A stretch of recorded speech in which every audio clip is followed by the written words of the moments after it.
सोचिए, अगर कोई इंसान हर दिन इतना दर्द झेल रहा हो कि जीना ही सजा बन जाए तो क्या उसे अपनी मौत चुनने का हक होना चाहिए? इसी सवाल का नाम है इच्छा मृत्यु या यूथेंसिया।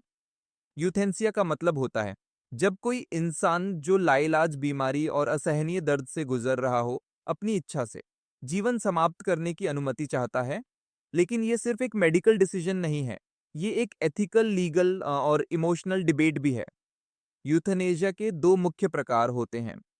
पहला, एक्टिव यूथनेशिया, जिसमें सीधे किसी एक्शन से जीवन खत्म किया जाता है, जो भारत में इलीगल है। दूसरा, पैसिव यूथनेसिया, जिसमें ट्रीटमेंट या लाइफ सपोर्ट को हटा दिया जाता है, और यही भारत में कुछ कंडीशंस के साथ अलाउड है। भारत में इच्छा मृत्यु पर सबसे बड़ा मोड़ आया अरुणा शनबॉग केस से।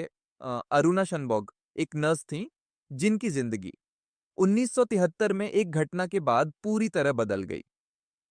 वो लंबे समय तक कोमा में रहीं और सालों तक उसी हालत में जीवन बिताया। इस केस ने पूरे देश का ध्यान खींचा और 2011 में सुप्रीम कोर्ट तक पहुंचा। यहां एक ऐतिहासिक फैसला लिया गया, जहां पहली बार पैसिव यूथेंसिया को कुछ शर्तों के साथ अनुमति दी गई। इसके बाद 2018 में सुप्रीम कोर्ट ने एक और बड़ा फैसला दिया, जिसमें लिविंग विल या एडवांस डायरेक्टिव को लीगल कर दिया गया। अब कोई भी इंसान पहले से लिख सकता है कि अगर वह फ्यूचर में क्रिटिकल कंडीशन में हो तो उसे कौन सा ट्रीटमेंट दिया जाए या नहीं। अब सबसे बड़ा सवाल, क्या इच्छा मृत्यु सीधे दी जाती है? जवाब है नहीं। भारत में इसका प्रोसेस बहुत स्ट्रिक्ट होता है। सबसे पहले पेशेंट की कंडीशन लाइलाज और क्रिटिकल होनी चाहिए। फिर पेशेंट की कंसेंट या लिविंग विल जरूरी होती है। इसके बाद मल्टीपल डॉक्टर्स पेशेंट की कंडीशन को वेरीफाई करते हैं, और आखिर में लाइफ सपोर्ट या ट्रीटमेंट को विथड्रॉ किया जाता है।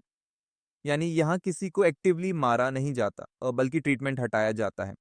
आज के समय में भी एक्टिव यूथनेशिया भारत में इलीगल है।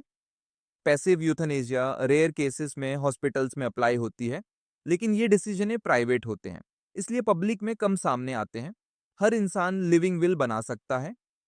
फैमिली और डॉक्टर्स इस प्रोसेस में महत्वपूर्ण भूमिका निभाते हैं। ओके, और इस पूरे सिस्टम को मिसयूज से बचाने के लिए स्ट्रिक्ट रूल्स बनाए गए हैं। इच्छा मृत्यु सिर्फ एक मेडिकल प्रोसेस नहीं है, बल्कि एक ऐसा फैसला है जहां इंसान अपनी जिंदगी का आखिरी निर्णय लेना चाहता है। तो आप क्या सोचते हैं? क्या इंसान को अपनी मौत चुनने का हक होना चाहिए?